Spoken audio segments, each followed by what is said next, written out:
Right, so picture this. It's the year 1527, and the absolute unthinkable happens. Yeah, the sack of Rome. It's a massive turning point. Exactly. The Catholic Church, which is this sprawling, seemingly untouchable power, is just brought to its knees. And not by, like, a theological debate or anything peaceful? No, by sheer brutal violence. Mm. You have these German mercenaries.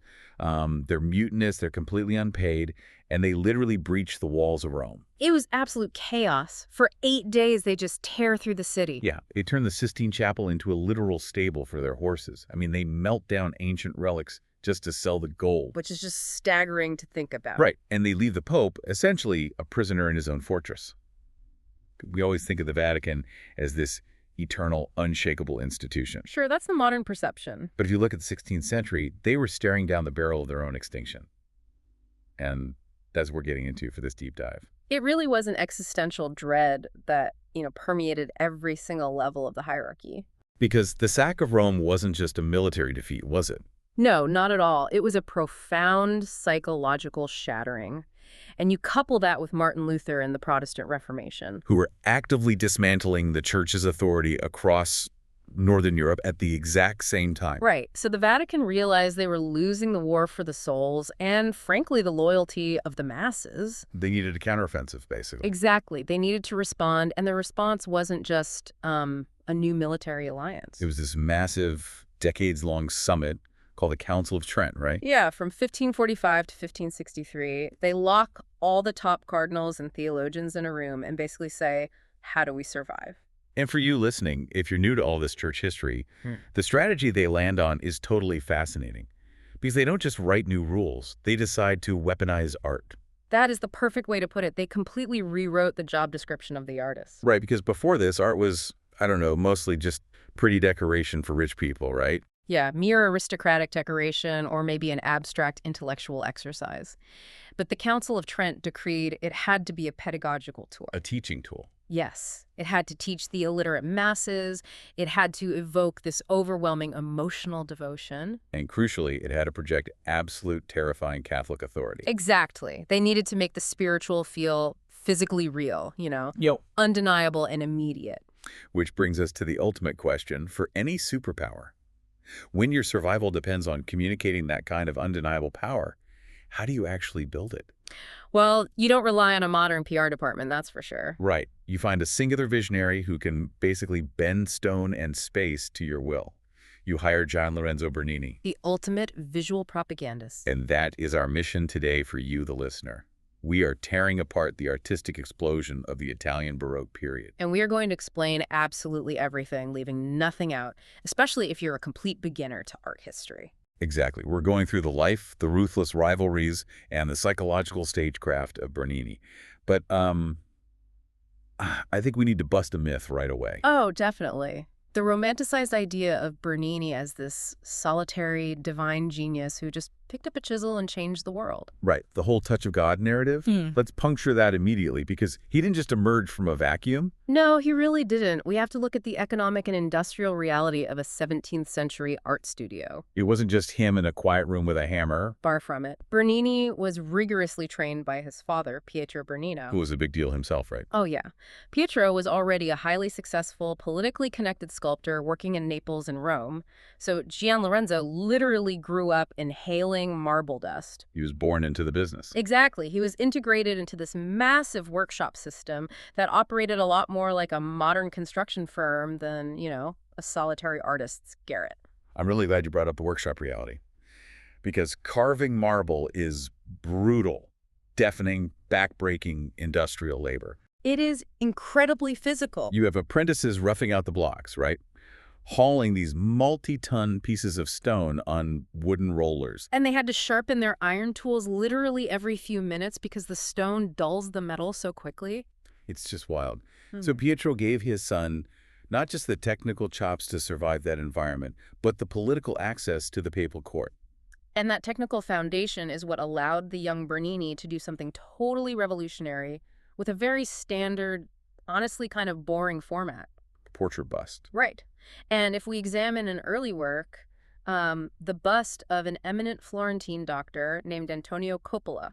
Let's break down the mechanics of this cupola bust for everyone, because the context here is just crazy. It really shows the transition from the father's rigid style to the son's disruptive vision. Well, the man was dead when they sculpted him. They literally cast his dead face to create a death mask to use as a reference. Which was a common practice, but yes, it's very morbid. But I mean, you cannot get a more static, lifeless starting point than a literal plaster mold of a corpse.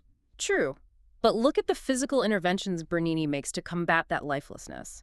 He doesn't just copy the mask. He manipulates the anatomy, right? Exactly. Yeah. The hand of the doctor is carved so that it actively presses deep into the fabric of his clothing across his chest. Oh, wow. So it's not just resting there. No, it's pressing. And he slightly deviates the chin from perfect central symmetry. He is intentionally introducing these micro movements to suggest a pulse. It's that deviation from symmetry that really strikes me. Because classical Renaissance statues, the ones before Bernini, they operated on this ideal of geometric perfection. Right, perfect proportions. Like the nose aligns perfectly with the sternum. The eyes stare blankly into the middle distance. They look like heavily filtered, posed photographs where every flaw is smoothed out. That's a great comparison. But Bernini wants the candid, unstaged shot. And we see this aggressively in his bust of a man named Separelli, right? Yes. Separelli, unlike Coppola, was actually alive to sit for his portrait. Thankfully. Yeah, and Bernini completely rejected the standard practice of idealizing the wealthy patron. He practically diagnoses the guy in stone. He carves these deep, heavy, dark under-eye circles into the marble. It's ruthless medical realism. He documents the man's actual illness. Which is a huge risk when you're dealing with rich, ego-driven clients. It was a risk, but it birthed what his contemporaries called the têtes parlantes, the talking heads. The talking heads, I love that. Yeah, it was a completely new visual vocabulary for stone. But how does he actually achieve that mechanically? Because it's one thing to say a statue looks alive, but there has to be specific engineering behind it. There is. It's highly technical. From my reading of the sources, for you listening who want to know the how, he completely breaks the central axis. He twists the neck so the head is turning opposite to the shoulders. Exactly. It creates structural tension in the stone. It's like that exact split second when someone calls your name from across a room and your head whips around. The twisting of the axis is the foundation, yes. But the illusion of life is also achieved through his manipulation of light. Using the drill, right? Right. He used a drill to aggressively bore into the marble, particularly in the hair and the eyes, creating these deep cavities of shadow. Because shadow creates contrast, which makes it look deeper and more real. Precisely. But the masterstroke is always the mouth. He parts the lips, carving a sliver of negative space between them. Which catches the shadow and makes it look like the mouth is taking a sharp intake of breath. It suggests the moment just before speech. The viewer's brain is tricked into anticipating the sound. That is wild. It is literally an optical illusion achieved through the physics of light and shadow on white stone. And when you're a teenager pulling off psychological magic tricks with rocks, the most powerful people in the world take notice. Which leads us to this fantastic documented encounter when Bernini is just 17 years old. A literal teenager. He is brought into the presence of Pope Paul V from the hyper-wealthy Borghese family. And just getting in the room with the Pope involved layers of aristocratic gatekeeping. It wasn't something a normal 17-year-old would ever experience. Right, and the Pope asks this kid to draw a head of St. Paul on the spot. Just like, prove it. And Bernini effortlessly executes it. And the Pope is so disarmed by this raw display of prodigy that he hands the teenager a handful of gold coins. Which was a massive fortune for a kid. But it's what Bernini does with the gold that tells you everything about his psychology. He doesn't save it. He doesn't give it to his dad. No, he invests it in himself. Yes, he takes the gold coins, buys a highly visible, incredibly expensive medallion, and then paints a self-portrait of himself wearing it. It is a totally calculated piece of self-mythologizing. He is 17, and he is already managing his own brand, announcing to the Roman elite that he is the anointed one. That supreme, almost arrogant confidence was a prerequisite for what came next, because impressing an elderly pope as a young prodigy is a great start. But it's not enough to build an empire. Exactly. The true consolidation of his power happened when his closest confidant ascended to the throne of St. Peter. Enter Maffeo Barberini. Yes, Maffeo Barberini. He becomes Pope Urban VIII in 1623. And he manages to hold on to that power for 20 years, which, let's be honest, in 17th century Rome is a staggering political marathon. It really is. Most popes back then were quite elderly and only lasted a few years. So a 20-year run is massive, and the dynamic between Maffeo and Bernini completely subverted the standard patron-client relationship. They were intimates. They really were. The historical record notes that Urban VIII told Bernini that while the artist was fortunate to have a pope as a patron. The Pope was far luckier to have Gian Lorenzo Bernini living during his pontificate. Right. I want to pause on that for a second, because for an absolute monarch to claim he is lucky to have a tradesman in his court, that is a radical shift in the social hierarchy of art. It's unprecedented. Urban VIII wasn't just hiring a decorator. He was securing a defense contractor for his public image. That's exactly what it was. He believed Bernini was the reincarnation of Michelangelo, the only man capable of forging the visual identity of a resurgent Catholic empire. And you see this duality in how Bernini portrayed him. Because privately, Bernini painted Urban VIII in his relaxed daily clothes. It's a very intimate, unpretentious portrait of a friend. But publicly, when projecting the authority of the papacy to the world, the material shifted drastically. Oh, dramatically. Yeah. Consider the 1632 bust of Urban VIII. Bernini utilizes a bronze head, but the body is carved entirely out of porphyry. Let's dig into the porphyry for the beginners listening, because this isn't just an aesthetic choice, it's a literal geopolitical statement. Absolutely. Porphyry is this dense, incredibly hard, deep, purple igneous rock. And when you say hard, you mean it ruins tools, right? It measures incredibly high on the Mohs scale of hardness. It ruins iron tools instantly. It requires endless, punishing labor with abrasives just to shape it. But the labor isn't really the point, is it? It's the origin of the stone. Exactly. It comes from one specific, exhausted quarry in Egypt. And it was exclusively the material of the ancient Roman Caesars. No one else was allowed to use it. Right. By cladding the Pope in porphyry, Bernini isn't just saying the Pope is rich. He is making a direct, undeniable visual argument that the Pope is the Pontifex Maximus. Yes, the legitimate, unbroken successor to the ancient Roman emperors. He is fusing the absolute authority of the ancient empire with the theology of the church. It is the weaponization of material history. It is. But, a bust, no matter how politically charged it is, only reaches the elite who actually have access to the papal apartments. Right. The average peasant is never going to see that purple stone. Exactly. So to truly awe the masses, they needed a theater on a massive scale. They needed to conquer the interior of St. Peter's Basilica. Conquer it they did. Let's establish the architectural problem they face for anyone who hasn't been to St. Peter's. It's hard to overstate just how huge it is. It is overwhelmingly massive. Human scale is completely lost inside it. The main altar, which sits directly over the purported tomb of St. Peter, looked entirely insignificant. It just got swallowed up beneath the soaring void of Michelangelo's dome. It was, frankly, a structural and visual failure at that point. But what was the solution? The solution was the Baldachin, constructed between 1624 and 1633. It is ostensibly a canopy over the altar. But calling it a canopy is like calling an aircraft carrier a rowboat. That's a fair point. Let's look at the engineering. This structure is 28 meters tall. For you listening, that is a 10-story building erected inside a church. And it is made entirely of bronze. Which makes the logistics of this just mind-bending. The bronze casting process alone was incredibly dangerous and prone to failure. They used something called the lost wax method, right? Or cire poudou. Yes, at an unprecedented scale. Basically, you have to build a massive clay core, then you coat it in wax. And you sculpt all the intricate details into that wax layer. Exactly. Then you encase the whole thing in an outer shell, bake it to melt the wax out, and then pour tons of molten bronze into the hollow space. And if there's a single air bubble or the temperature drops slightly, a single error could ruin an entire column. Not to mention the sheer volume of metal required. They basically caused a raw materials crisis in Rome. They really did. To get enough bronze, the Pope ordered the bronze portico beams stripped off the ancient Roman pantheon and melted down. They defaced an ancient beloved monument to build a new one, which obviously triggered massive public outrage. It led to the famous Pasquinade, which is a satirical poem passed around Rome that said, "What the barbarians didn't do, the Barberini did." It's the 17th century equivalent of eminent domain, a superpower hoarding national heritage resources to build its own propaganda machine. And the financial cost was catastrophic. The sources state it cost 200,000 scutis. Let's put that in macroeconomic terms for a second. That was 10% of the papal state's entire annual revenue. Which is an astronomical sum. They spent a tenth of a nation's GDP on 4 bronze pillars and a roof. But from Urban VIII's perspective, the gamble paid off. It permanently anchored the visual space of the basilica. It fixed the scale problem perfectly. It did. However, the architectural intervention required sculptural support.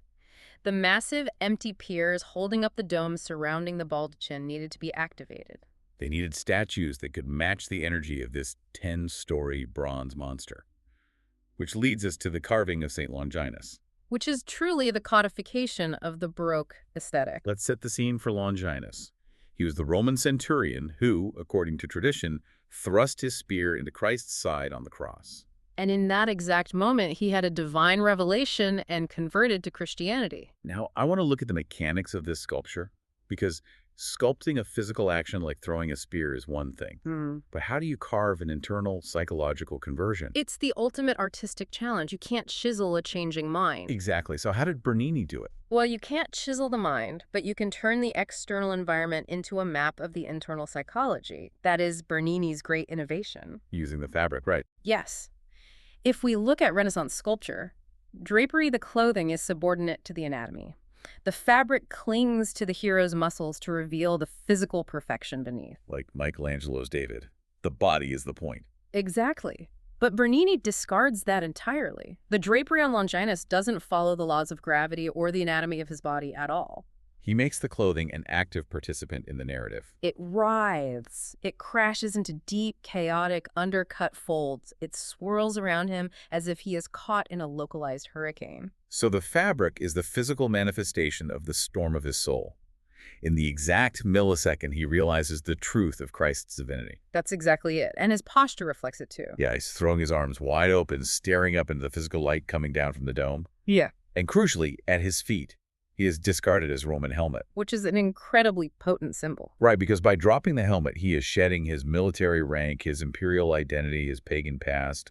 It is a complete surrender to a new spiritual reality, expressed entirely through the manipulation of marble texture and the structural tension of the pose. It's purely psychological stagecraft. But here is the brutal reality of Rome, and frankly, of any political system. No patron lives forever. That's the danger of tying your career to an absolute monarch. Right. After 2 decades of unchecked power and massive spending, Urban VIII dies. And the papal succession is rarely a gentle transition. It is essentially a bloodless coup. The shifting of factions was absolute. In 1644, Innocent X ascends to the papacy. And he's from the Pamphili family. Right. And the Pamphili fiercely opposed the Barberini. They viewed Urban VIII's reign as a period of grotesque financial mismanagement and corruption. I mean, spending 10% of the GDP on a canopy probably didn't help. No, it didn't. And because Bernini was the ultimate symbol of Barberini excess, he was instantly politically radioactive. He is completely frozen out. He is stripped of his primary patronage. And nature abhors a vacuum, especially in a city that runs on visual propaganda. Yeah. Someone has to step in. Which brings us to Alessandro Algardi, who is fascinating because his aesthetic is weaponized as the exact opposite of Bernini's. Algardi champions a restrained, static, and brutally humble realism. Where Bernini is theatrical and idealized, Algardi is stoic and grounded. We see this contrast perfectly in how they both approach sculpting the new pope, Innocent X. Algardi gets the commission first, Rob. He does. He creates a bronze bust, and he leans hard into the pope's physical realities. The long, heavy jaw, the sunken, cautious eyes. It projects a quiet, almost severe humility. But here's the detail that always gets highlighted. Algardi leaves the back of the bronze bust entirely hollow. Right, and the sources usually frame this as Algardi being fiscally responsible, like it's a direct critique of Bernini's wild spending. It was certainly marketed that way to the Pamphili court, a demonstration of prudence. But I have to question that narrative. Is Algardi really doing this just to be an ideological penny pincher? What's your theory? Well, is frugality just a convenient cover story for the fact that casting a solid, full-round bronze bust of that size is structurally terrifying? And maybe he simply didn't have Bernini's technical mastery of the foundry. That is a very astute challenge. The risk of a massive bronze cast failing, cracking as it cools, or collapsing under its own weight is very high. So hollowing it out is just safer. Exactly. Algardi's hollow back significantly reduces the thermal mass and the structural risk. Claiming it as a moral victory of fiscal restraint is brilliant political spin for what might simply be a technical limitation. Either way it works. Algardi is the man of the hour, but Bernini is a master political operator. He wasn't going to just give up. No. Through backdoor channels, he secures a commission to sculpt his own version of Innocent X, this time in marble. And Bernini doesn't try to out-humble Algardi. He doubles down on majesty. He carves the Pope wearing the caro, the heavy fur-lined winter cap and cape. The fabric is incredibly thick and sweeping. He doesn't copy the Pope's sunken features. He elevates him into a sovereign. He imposes this intimidating, monolithic authority onto the marble. It's like he's saying, I don't care if you're humble, you're the Pope. He understood that while the Pope might personally appreciate Algardi's humility, the institution of the papacy required Bernini's projection of absolute power. And this friction between artists wasn't just at the papal level, was it? It permeated the entire industry. Oh, the workshops were full of drama. I want to rewind just slightly to look at another rivalry that really highlights how petty and technically intense this world was. The portraits of Cardinal Scipione Borghese. Ah, yes. The clash with Giuliano Finelli. This is a crucial case study in workshop dynamics. For the listeners, Finelli was essentially Bernini's lead assistant, right? The guy doing all the grueling, hyper-detailed finishing work. Yes, the unsung hero of many early Bernini pieces. And they have a massive falling out over credit and money. So Finelli goes solo. And the immensely wealthy Cardinal Borghese hires Finelli to sculpt him. Which Finelli obviously sees as his chance to absolutely bury Bernini on a technical level. So Finelli goes into the marble and carves every microscopic detail. Every single thread of lace, every buttonhole, it's exhaustive. And he includes a deeply sycophantic detail, doesn't he? A tiny, almost imperceptible bee carved right under the collar.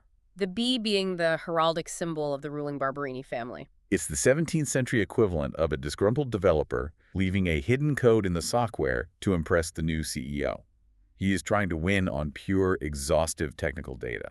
But a few months later, Borghese has Bernini sculpt him as well. And Bernini doesn't try to carve more lace than Finelli. He doesn't even play that game. He completely shifts the battlefield. He sure does. He sculpts Borghese mid-sentence, head turning. And the killer detail.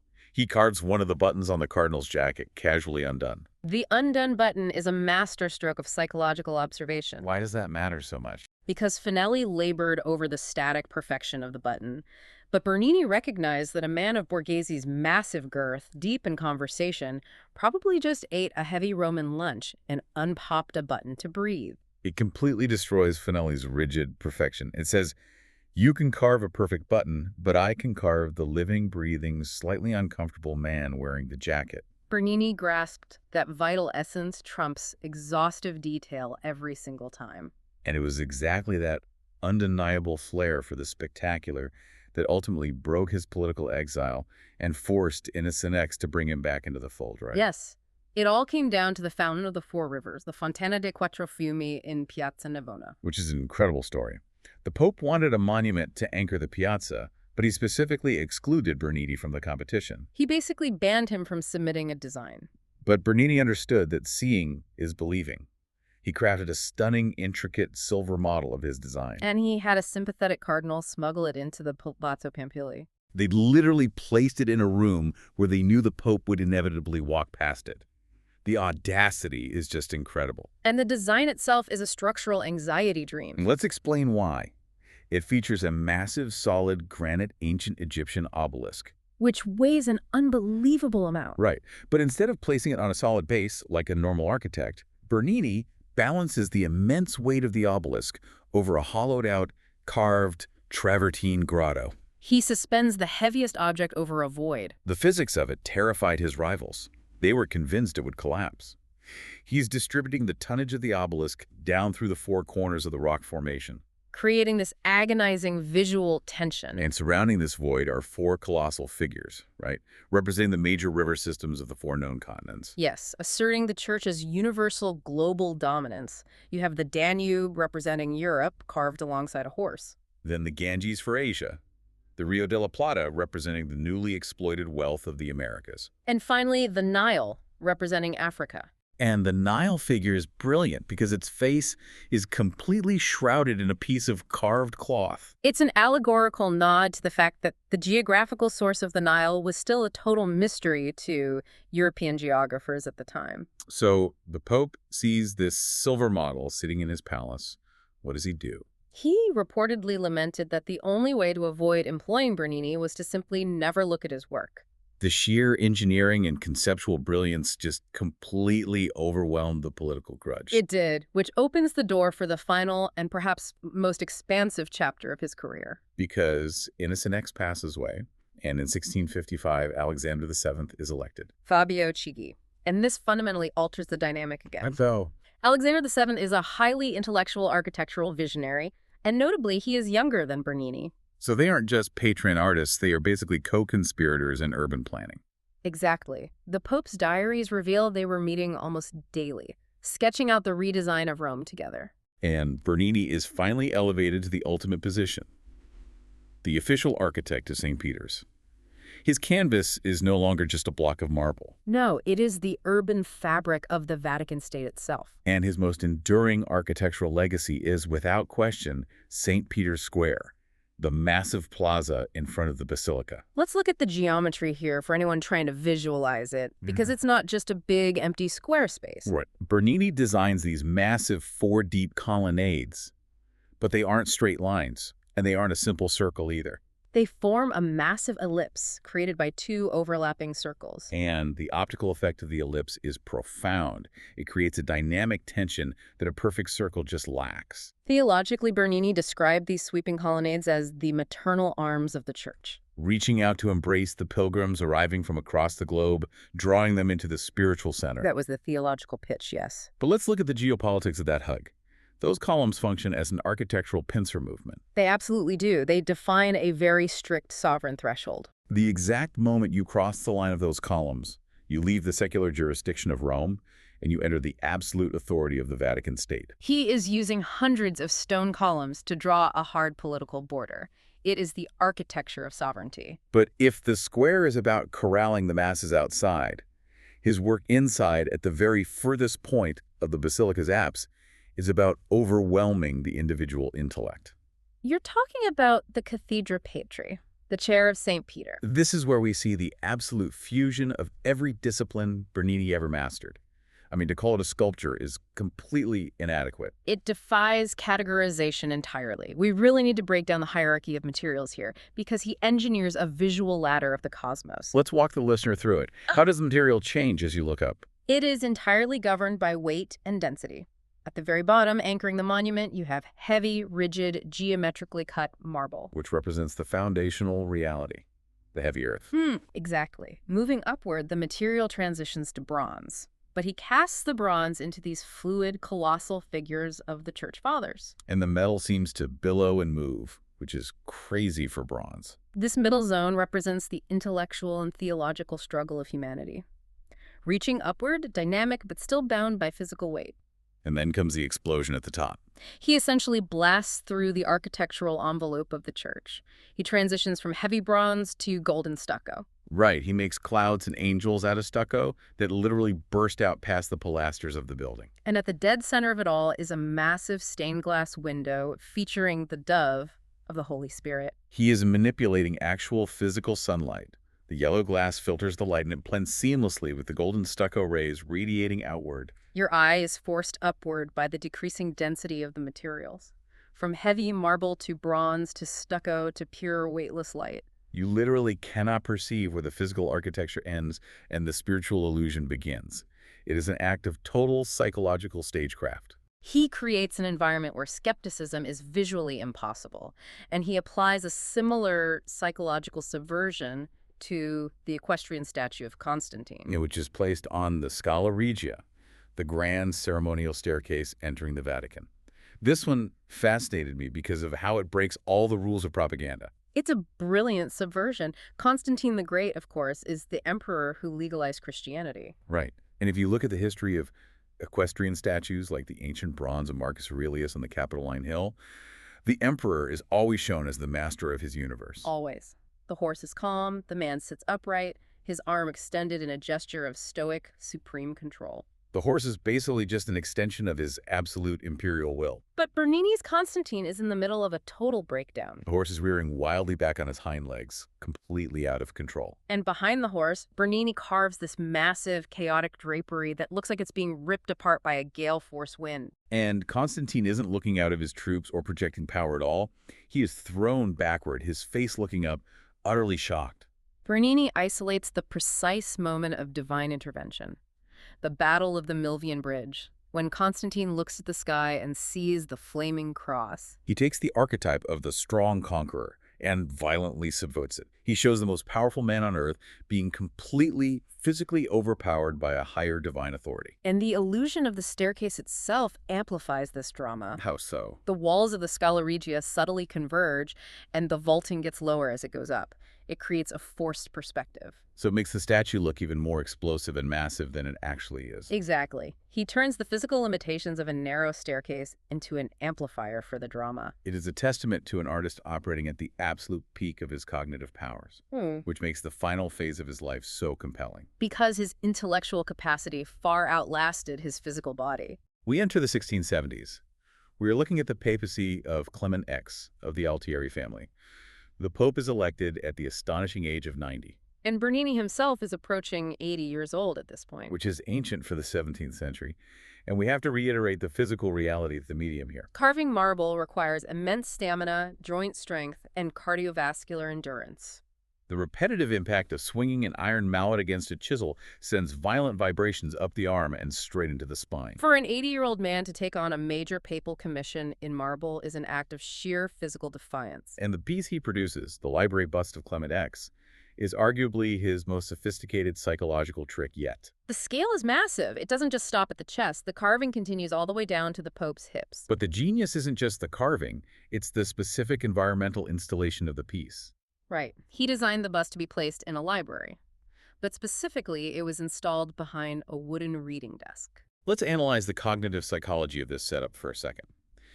By taking a hip-length torso of a 90-year-old man and physically placing it behind a solid desk, Bernini basically hijacks the viewer's brain. The human mind is an engine of pattern recognition. Exactly. When we see a torso behind a desk, our brain automatically subconsciously assumes there are legs standing behind that wood. He forces the viewer's mind to finish constructing the sculpture. It creates this unshakable optical illusion that the statue isn't a statue at all. It appears as if the living, breathing poet has just stood up behind his desk and is leaning forward to actively bless you as you walk into the room. He turned a multi-ton piece of dead rock into an interactive event. But the physical toll on Bernini was evident in the final execution, wasn't it? There is a deeply moving technical detail on this piece. The Pope's hand is raised in a gesture of blessing with the fingers extended. And for anyone who's ever worked with stone, when you carve thin, extended appendages like fingers out of marble, the structural integrity is incredibly fragile. A single stray strike of the hammer can send a shockwave that snaps the finger off entirely. So how do you prevent that? Sculptors leave tiny, thin bridges or struts of uncarved marble connecting the fingers to each other. These absorb the vibration while carving. And they're meant to be carefully filed away with a rasp at the very, very final stage of finishing, right? Yes. But the Pope died, and shortly after, Bernini's own health failed, and he died in 1680. So those little marble bridges between the fingers were never filed away. And they remain there today. The entire Roman sculptural establishment was heavily populated by his former assistants, rivals, and students. But none of them finished it. None of them. They all refused to touch them. No one, regardless of their own talent or ego, possessed the audacity to apply a chisel to the master's final unfinished thought. It is a memorial built out of absolute reverence and, honestly, terror of ruining perfection. But Bernini's death didn't stop the machinery he built. No, he had essentially open-sourced a new operating system for visual art. Artists like Melchior Caffa and Ercole Ferrata took his vocabulary, right? Yes. The deeply undercut drapery, the axis-breaking poses, the integration of architecture and light. They took all of that and pushed it even further into the late Baroque. Bernini didn't just decorate Rome. He terraformed its psychology. He took a Catholic church that was bleeding territory and authority, terrified of its own demise, and he built them an impenetrable armor of awe. He proved that if you manipulate light, mass, and emotion perfectly, you don't need a theological argument. You just need to make the viewer physically feel the power. He recognized that human beings are fundamentally irrational creatures. We are moved not by logic, but by spectacle. By the illusion of breath in cold stone, and by the overwhelming theater of the divine. Exactly. And that leaves us with a critical lens to examine our own world for a second. Think about the mechanics of how you consume imagery today. We live in an era of infinite visual supply. We really do. AI-generated video, relentless algorithmic feeds, hyper-edited photos. We swipe past thousands of images a day, entirely numb to their construction. We view them as completely disposable data. But Bernini managed to make an image that stops time.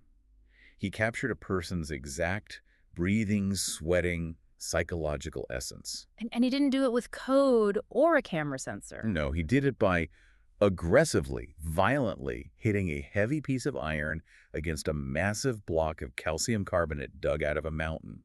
He manipulated the physics of light and human cognition so effectively that 400 years later, the illusion still works. It's a level of mastery we rarely see today. So the next time you find yourself standing in front of a monument, a colonnade, or a marble portrait, don't just consume it and walk away. Analyze the mechanics. Look for the undercutting, the structural tension, the twist of the axis. Ask yourself how the material is trying to manipulate your brain. Is it just a heavy piece of rock taking up space, or is it a carefully engineered trap waiting for you to walk into the light so it can finally speak to you? That's a great thought to leave on. Thank you for joining us on this deep dive. Keep questioning the structures around you, keep looking for the mechanics behind the magic, and we'll see you next time.